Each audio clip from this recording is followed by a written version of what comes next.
अस्सलामुअलैकुम and welcome back to the channel. आज का हमारा टॉपिक है elimination reactions of alkyl halides. जैसा कि हमने रिएक्शंस ऑफ अल्काइल हैलाइड्स की बात स्टार्ट की हुई थी, तो हमने सब्स्टिट्यूशन रिएक्शंस SN2 और SN1 पढ़ लिया था।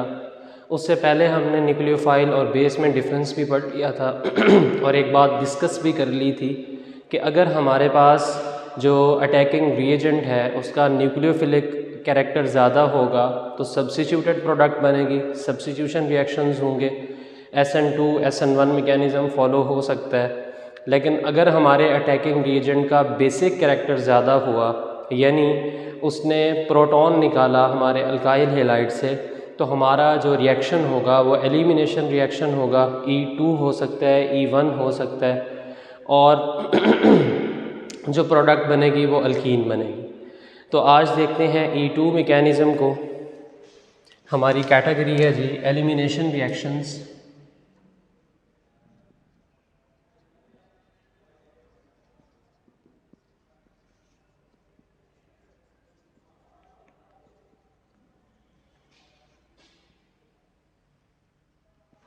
एलिमिनेशन रिएक्शंस वो रिएक्शंस हैं जिनमें हमारे पास जो बेस है वो एक्सट्रैक्ट करती है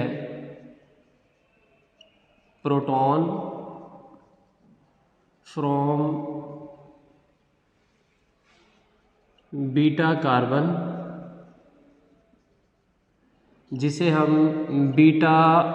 जो बीटा कार्बन के ऊपर प्रोटॉन होता है यानी हाइड्रोजन होती है, उसे हम कौन सी हाइड्रोजन कहते हैं? उसे हम बीटा हाइड्रोजन भी कहते हैं। अब ये अल्फ़ा बीटा का क्या कॉन्सेप्ट है, इसे भी हम समझ लेते हैं। हमारे पास ये अल्काइल हैलाइड का स्ट्रक्चर है, कार्बन, इस कार्बन के साथ ब्रोमीन अटैच है। इस कार्बन को कहा जाता है अल्फ़ा कार्बन। इसके साथ वाली जो कार्बन होती है उसे कहा जाता है बीटा कार्बन। अब अगर यहाँ पर हाइड्रोजन होगा तो उसे कहा जाएगा अल्फ़ा हाइड्रोजन, और यहाँ पर हाइड्रोजन होगा तो उसे क्या कहा जाएगा? That will be called as beta hydrogen. तो अब ये बीटा हाइड्रोजन जो है ये प्राइमरी अल्काइल हैलाइड और टर्शरी अल्काइल हैलाइड के केस में सेम होगा कि जिस कार्बन के साथ हमारा हैलोजन अटैच है उस कार्बन के साथ वाली कार्बन के ऊपर जो हाइड्रोजन होगा वो हमारे पास क्या होगा? अल्फ़ा बीटा हाइड्रोजन होगा। इसी वजह से इस मैकेनिज़्म को यानी एलिमिनेशन रिएक्शन को क्या कहा जाता है? बीटा एलिमिनेशन भी कहा जाता है। ये भी बिल्कुल उसी तरह से दो मैकेनिज़म्स फॉलो करती है। पहला मैकेनिज़्म हमारे पास जो है that is E2 mechanism,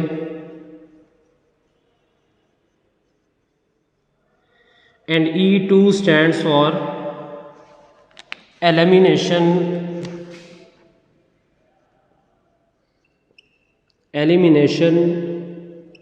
by molecular.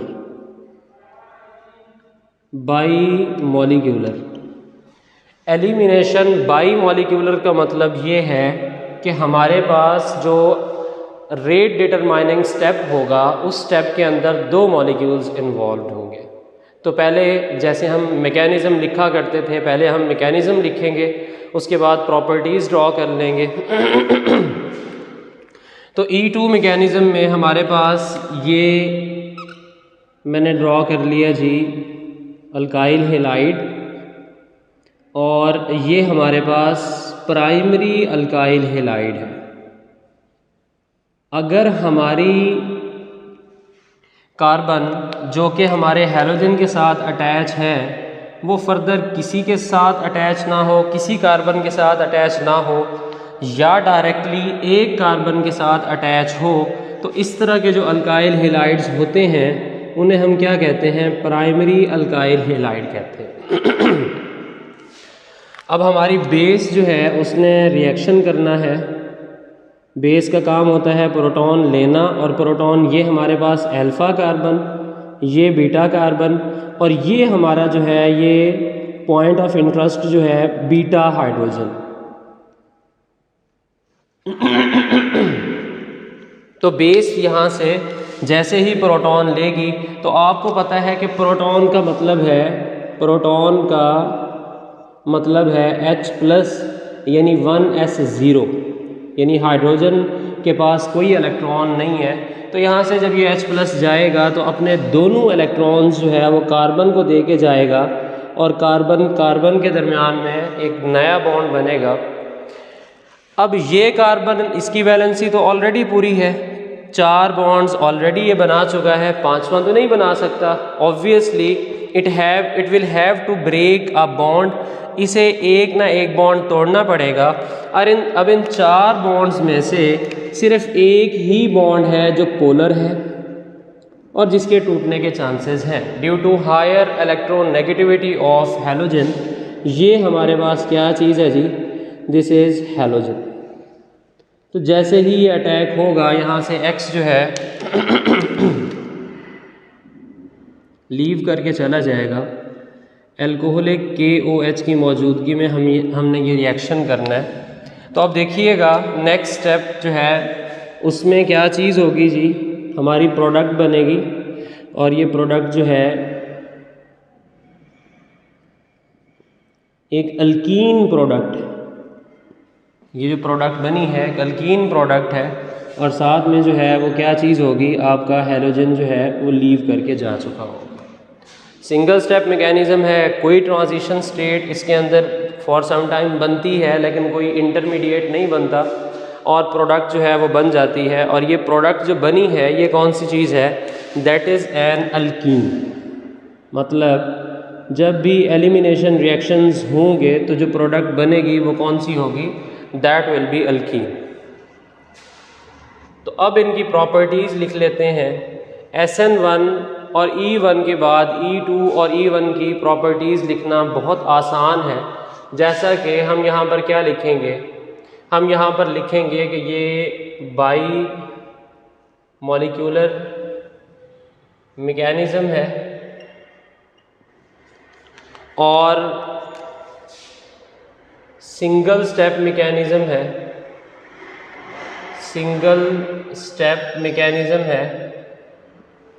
और तीसरे नंबर पे आप क्या लिखेंगे कि अगर रेट ऑफ रिएक्शन की बात की जाए या रेट इक्वेशन लिखी जाए तो रेट, अब चूँकि सिंगल स्टेप मैकेनिज़्म है वही रेट डिटरमाइनिंग स्टेप है, तो उसके अंदर जितने भी मॉलिक्यूल्स इन्वॉल्व्ड हो रहे हों उनकी कंसंट्रेशन के ऊपर डिपेंड कर रहा होगा। So it will be depending upon the concentration of primary alkyl halide as well as on the concentration of base. So we will write here base into alkyl halide. Order of reaction is sum of coefficients of rate equation. तो order जो है, order that will be second order kinetics. Most important point, hybridization.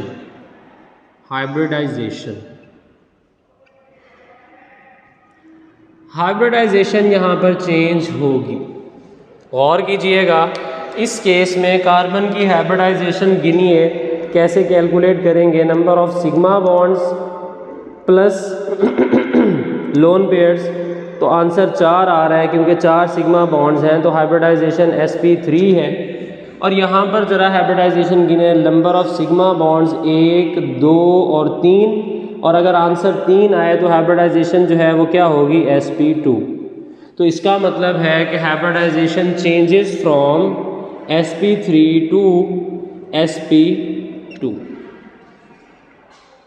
और अगर sp2 hybridisation होती है तो हमारे पास जो एसिडिक कैरेक्टर होगा वो बढ़ जाएगा, क्योंकि sp2 हाइब्रिडाइजेशन का जो एसिडिक कैरेक्टर होता है वो ज़्यादा हुआ करता है।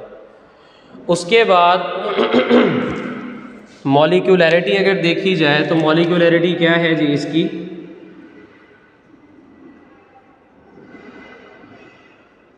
मॉलिक्यूलैरिटी जो है वो 2 है, क्योंकि at a time 2 molecules are participating in a reaction.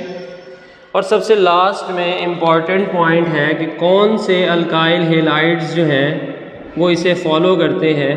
तो भाई प्राइमरी अल्काइल हेलाइड्स जो हैं वो इसे फॉलो करते हैं। और वजह क्या है? वजह ये है कि इस प्रोसेस के अंदर कोई कार्बोकेटाइन नहीं बनता। Formation of carbocation is not involved.